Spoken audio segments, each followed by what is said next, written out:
8 o'clock, Lexington police are investigating a stabbing overnight at a nightclub. The latest on the investigation next.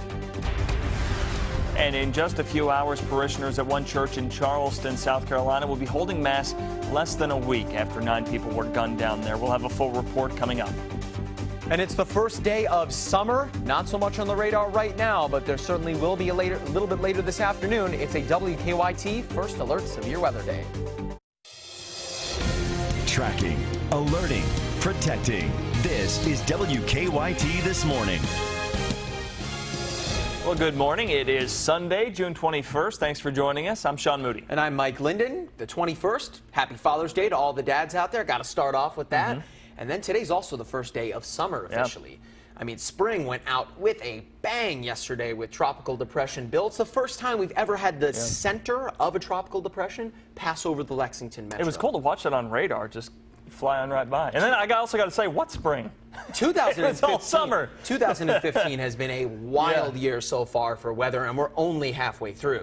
And we have more wild weather on its way today. Of course, it is a WKYT First Alert Severe Weather Day, but you wouldn't know it from looking at the radar right now. In fact, this might be the best portion of our day going forward, because once we get into our afternoon, we'll be tracking a whole new line of storms coming in from the northwest. But there it is. Look at Tropical Depression Bill.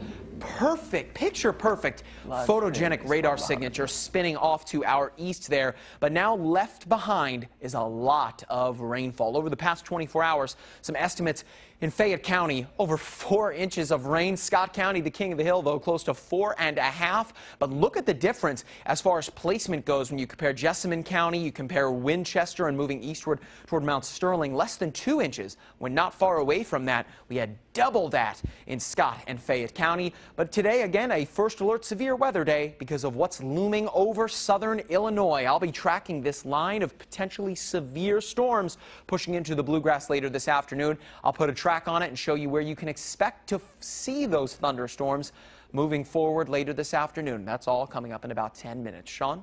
All right, Mike, thank you. As Mike said, this is a WKYT First Alert Severe Weather Day. It's actually the 3rd straight one this week, and it's all because of that tropical depression that came through from the Gulf.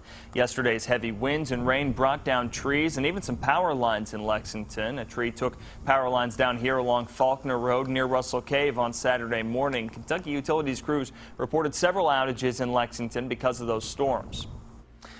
And don't forget, you can always track severe weather when you're away from your TV. If you head over to WKYT.com, you can take control of an interactive First Alert Defender and zoom right into your neighborhood. You can also download the WKYT First Alert Defender radar app for your iPad or your smartphone. Just search for WKYT in your app store. We're tracking a developing story out of Lexington this morning. Fire and police crews have been on the scene of an accident on Tates Creek Road near McMeekin Place. WKYT's Hillary Thornton is live there. Good morning, Hillary. Good morning, Sean. I am out here along Tates Creek Road where the roadway opened back up about 30 minutes ago. But as you can see behind me, officials are still out here cleaning up and investigating after that crash that did send one woman to the hospital. The crash happened sometime after 6 o'clock this morning. First responders say it seems the driver was headed inbound on Tates Creek Road when she lost control in this curve, went off the roadway and hit that tree head on. She did have to be cut out of the vehicle and was taken to the hospital. Firefighters here at the scene describe her condition as stable. Now, both directions of Tates Creek Road are back open, as you can see. And behind me, the wrecker has just gotten here, and they do have that vehicle loaded up. So officials say it will just be a few more minutes before this scene is completely clear. But until then, if you're headed through here, just use caution as there is still officials out here along the roadway. For now, live in Lexington, Hillary Thornton, WKYT. Hillary, thank you. In just a little while here, the Emmanuel AME Church in Charleston, South Carolina will reopen for Sunday morning worship services. This comes just days after a gunman killed 9 people during a Bible study there. CBS's Craig Boswell reports from South Carolina. Some came to sing.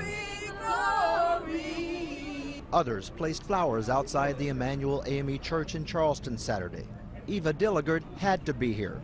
Her sister, 87-year-old Susie Jackson, was the oldest of the 9 victims killed during the church massacre Wednesday night. So we all will miss her. For hundreds of people passing by here, it was a chance to begin the healing process. For what he tried to do, to start some incident, All he did was bring us closer together. 21-year-old Dylan Roof faces 9 counts of murder and a weapons charge. Authorities are trying to confirm if a manifesto found online was written by Roof.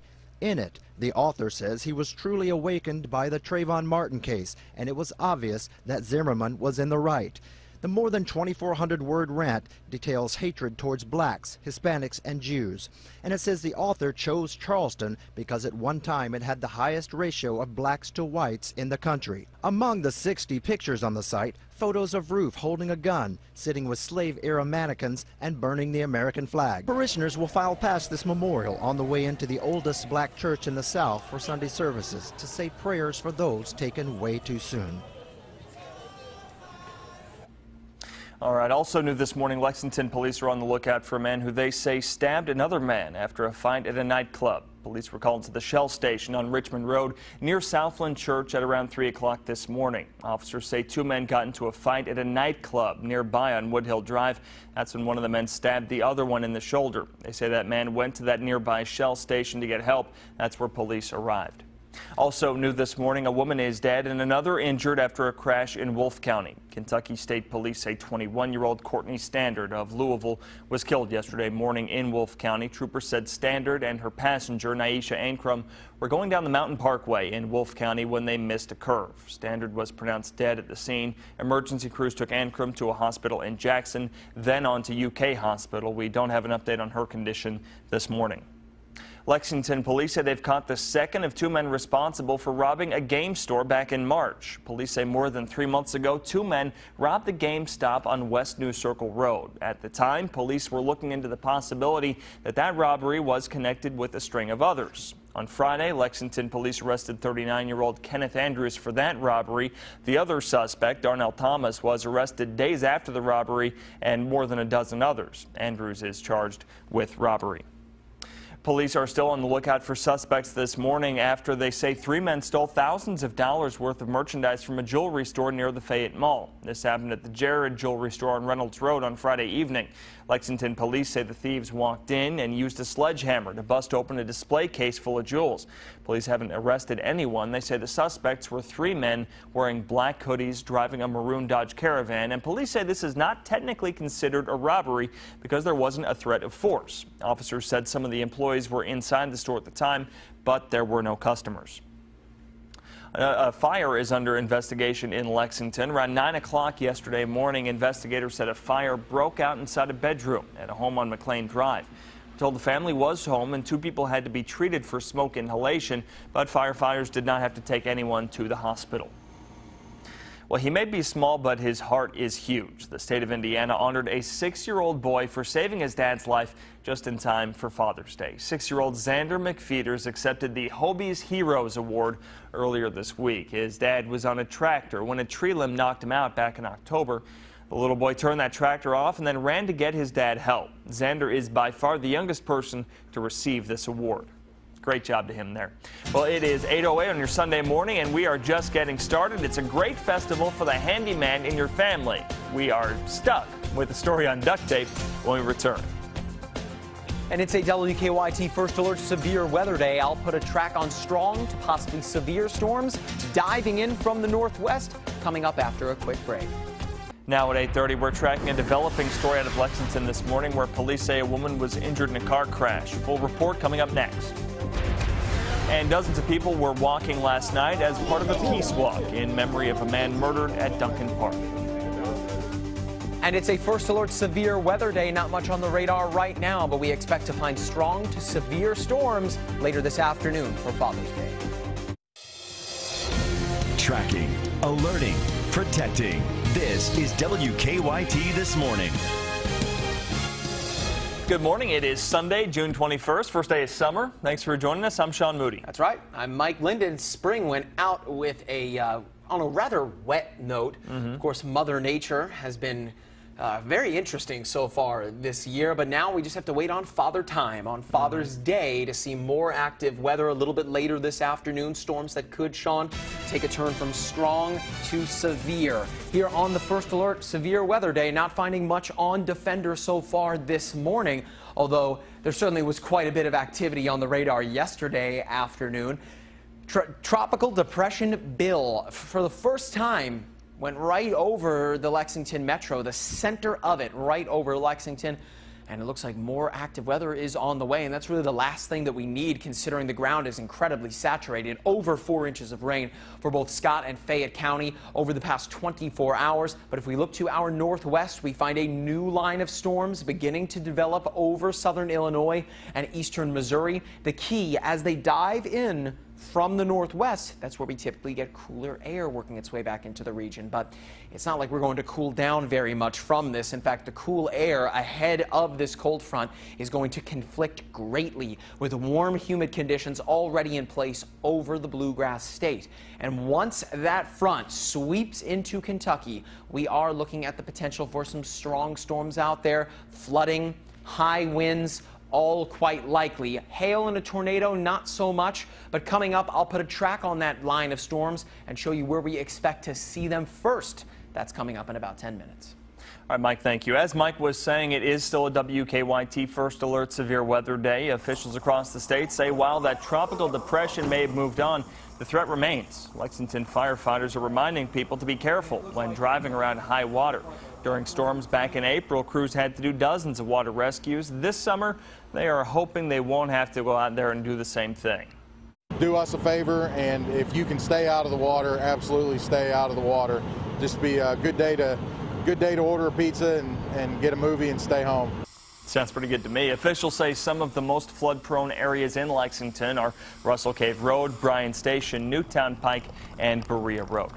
Now, don't forget, you can always track severe weather when you're away from your TV. If you go over to WKYT.com, you can take control of our interactive First Alert Defender radar and zoom right into your neighborhood. You can also download the WKYT First Alert Defender radar app for your iPad or your smartphone. Just search for WKYT in your app store.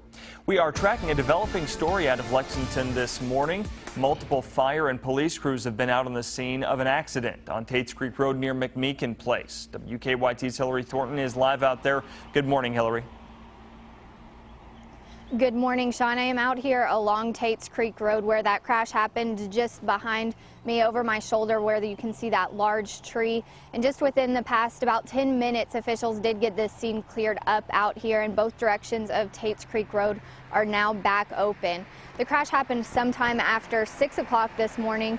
First responders say it seems that the driver lost control in this curve and then hit that tree head on. She did have to be cut out of the vehicle and was taken to the hospital. Firefighters do say, though, at the scene and at this point, her condition is stable. Now, once again, both directions back open here, Tates Creek Road. No problem for those headed out this morning as that vehicle is moved and they do have the roadway cleaned up. Live in Lexington, Hillary Thornton, WKYT.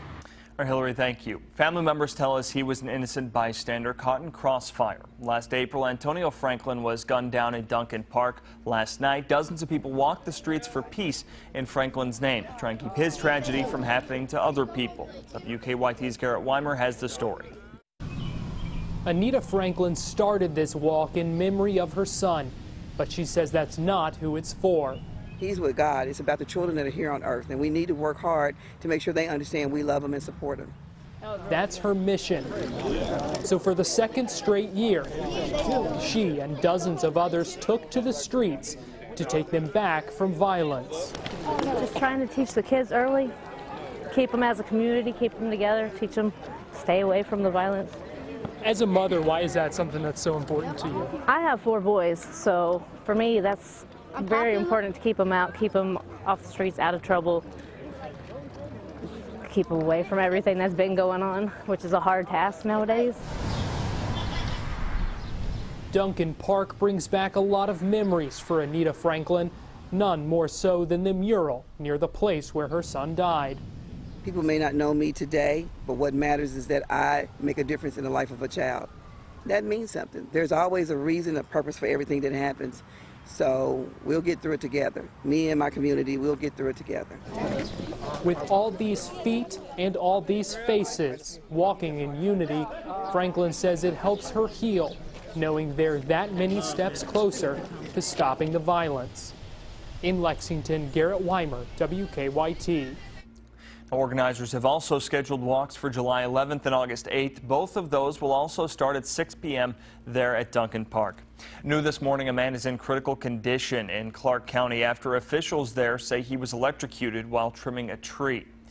This happened around 7:30 last night on Mount Sterling Road. Clark County firefighters say a man was up in a tree with a pole trimmer when he hit a transformer, was electrocuted, and then fell out. First responders said he was lying injured for an hour before his friends found him. He was taken on to UK Hospital with life-threatening injuries. His name has not been released.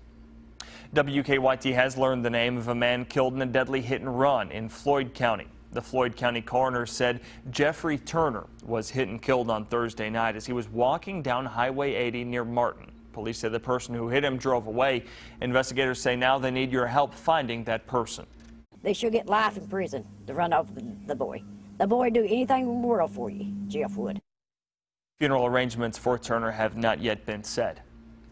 We have new information this morning about a story we brought you last night.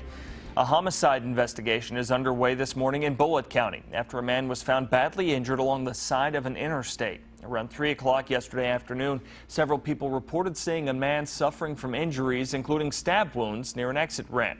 By the time officers arrived, that man was dead. Authorities identified him as 45-year-old Michael Jarrell of Alabama. Well, coming up after the break, she's been searching for nearly 70 years. Today, a Michigan woman can celebrate Father's Day with her long-lost brother. That story's coming up. And I'm tracking a line of strong to severe storms, sure to make Father's Day quite wet, much like how we ended the spring season yesterday. That's all coming up right after a quick break.